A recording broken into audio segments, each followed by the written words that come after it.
오늘의 내용은 고통 가운데 부르짖는 연약한 한 인간의 실존적 부르짖음이라고도 할 수 있죠. 하나님을 향한 욥의 간절한 기도입니다.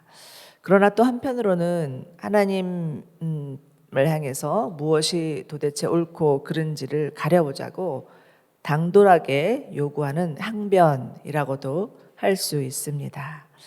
먼저 욥은 하나님께 두 가지를 제안을 하고 있는데요. 먼저 20절, 21절 다시 보시겠습니다.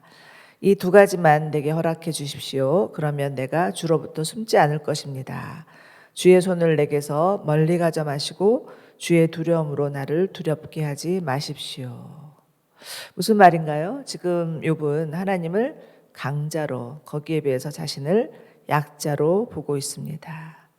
하나님은 자신과 상대가 되지 않는 분임을 너무나 내가 잘 알고 있기 때문에 약한 나에게 하나님의 권세와 위엄으로 대하지 말아 주십시오.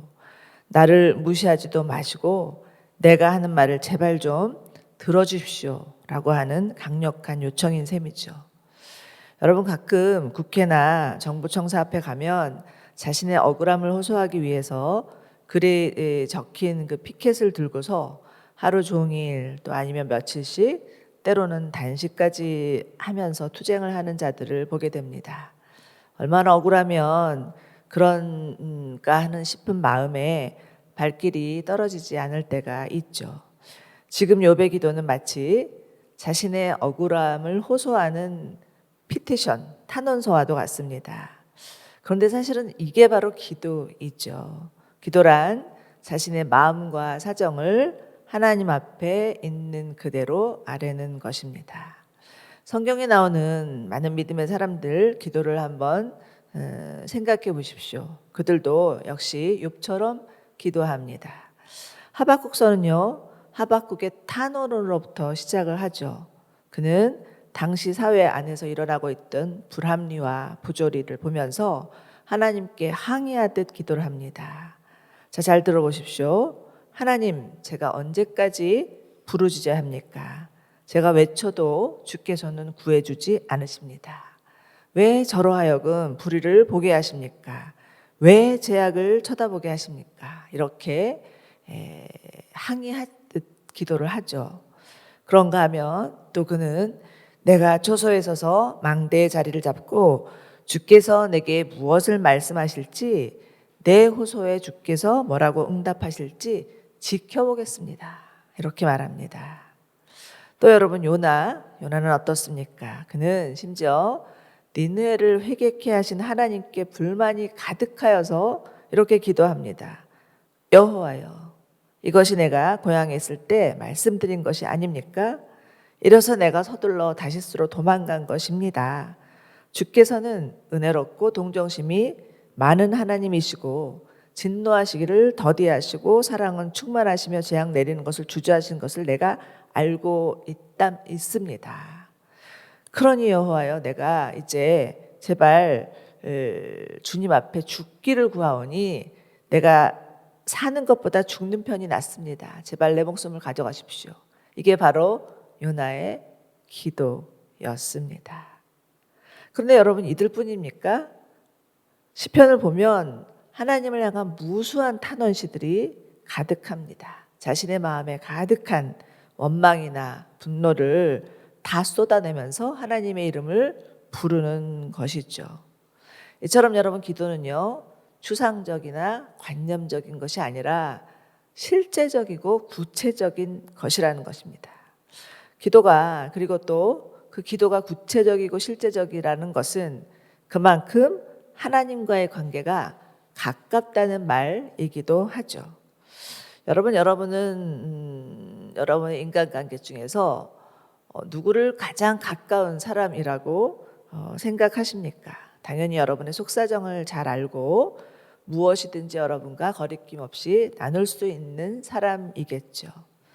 저는 저희 아버지를 무척 사랑하지만 그렇다고 해서 가깝다고 여겨지지는 않습니다. 왜냐하면 아버지하고는 몇 마디 하고 나면 별로 할 말이 없어서 그냥 입을 다물기 때문이죠.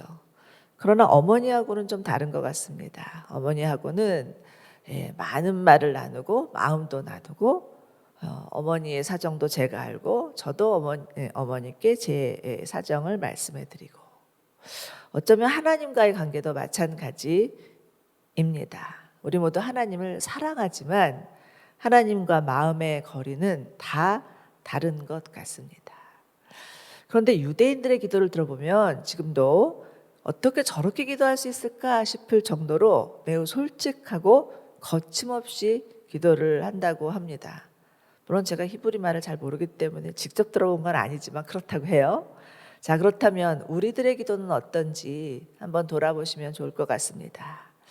우리는 기도하면 뭔가 유창하고 감동 있고 설득력이 있어야 된다는 생각을 하는 것 같습니다. 그래서 자신의 마음을 정직하게 아뢰기보다는 하나님께 잘 보이기 위해서 어떤 화려한 미사 여구를 사용하거나 틀에 박힌 기도의 형식을 사용하기도 합니다.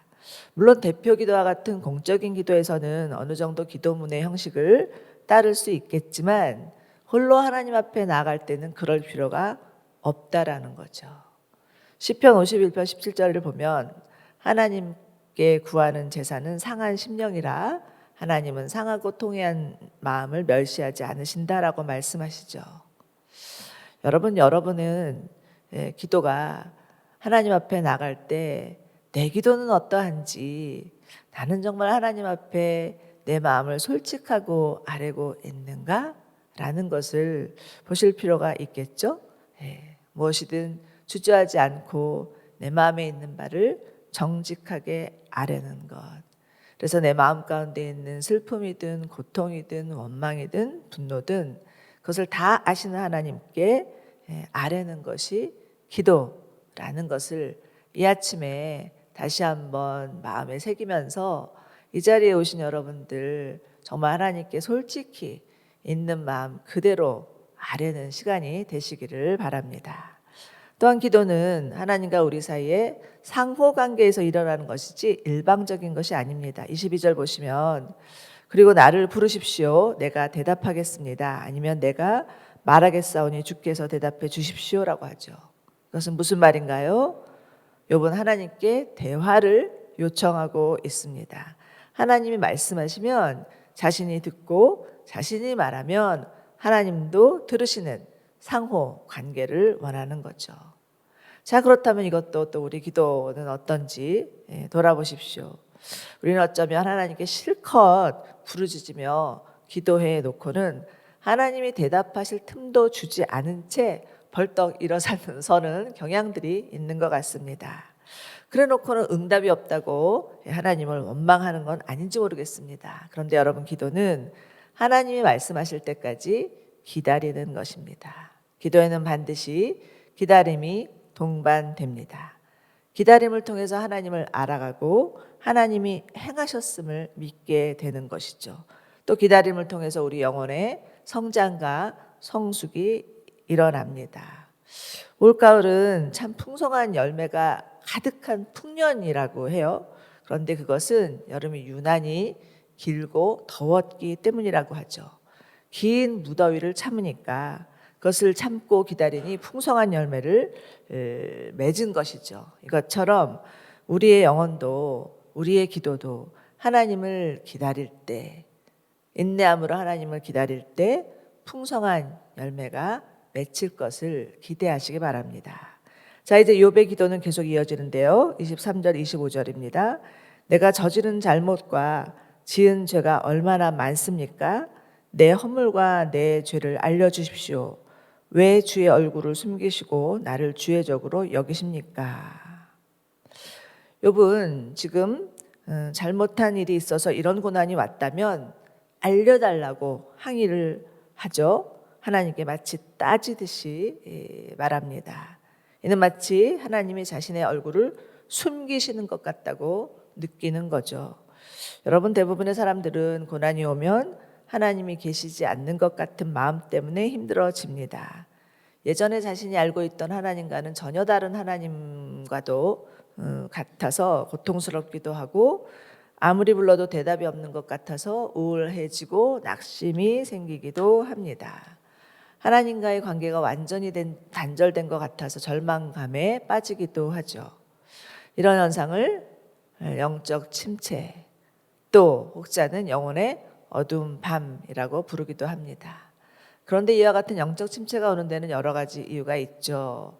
욥처럼 뜻하지 않은 고난을 당했기 때문일 수도 있고, 자신의 죄 때문일 수도 있고, 또 자신에게 임한 어떤 질병의 문제도 있고, 관계가 깨어졌을 때일 수도 있고, 여러 가지 원인 때문에 이런 영적 침체가 올 수 있습니다.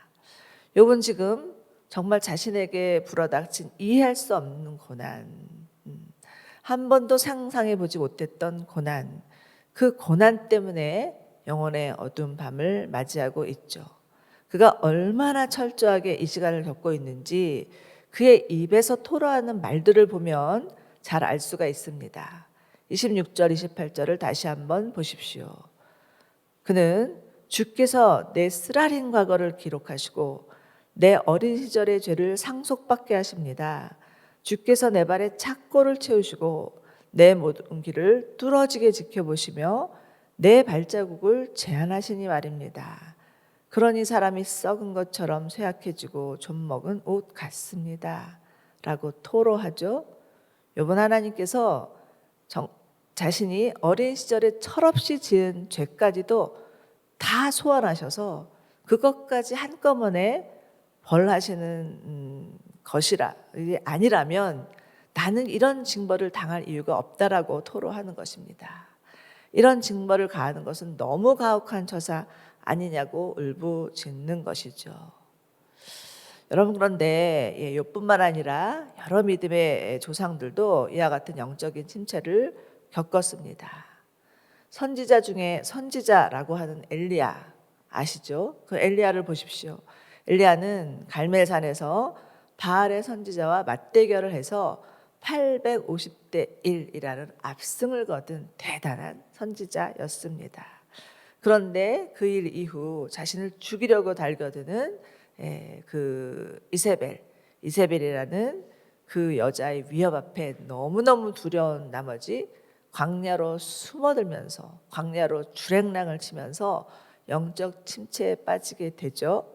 그러면서 그는 로뎀나무 아래서 하나님 앞에 죽기를 기도하며 하나님이 이제 이것으로 충분하니 제 목숨을 가져가 주십시오라고 토로합니다. 이것이 바로 엘리야가 하나님 앞에서 겪은 영적 침체였습니다. 그런데 사실은 이러한 영적 침체는 우리도 겪을 수 있습니다. 작게든 크게든 또 뭐 여러 가지 모양으로 겪게 되기도 하죠. 나는 그런 일 없을 거야 라고 자신 있게 말할 수 없다라는 것입니다. 이것은 마치 봄, 여름, 가을, 겨울 사계가 있듯이 우리 영혼에도 영혼의 사계절이 있어서 나무가 이 사계절을 겪으면서 나이테가 하나씩 늘어가는 듯이 우리의 영혼에도 이 영혼의 사계절을 겪으면서 자라나게 된다라는 의미가 영적 침체에는 담겨져 있다라는 것입니다. 처음에는 이것이 너무나 낯설고 또 감당하기가 힘들고 받아들이기도 힘들고 이런 마음이 있겠지만 하나님은 이러한 영적 침체를 통해서 우리를 새롭게 하시고 다시금 하나님을 향해서 새로운 열정과 믿음으로 나아가게 하시는, 어떤 이들은 이 영적 침체를 하나님이 주신 선물이라고까지도 말하였습니다. 자, 다시 엘리야를 생각해 보십시오. 엘리야는 이러한 영적 침체를 겪은 후에 이제까지 자신이 알던 하나님이 아닌 새로운 하나님을 만나게 되고 새 시대 새 사명을 부여받게 됩니다. 하나님은 엘리야에게 너는 가서 정말 그 엘리사에게 기름을 부어라.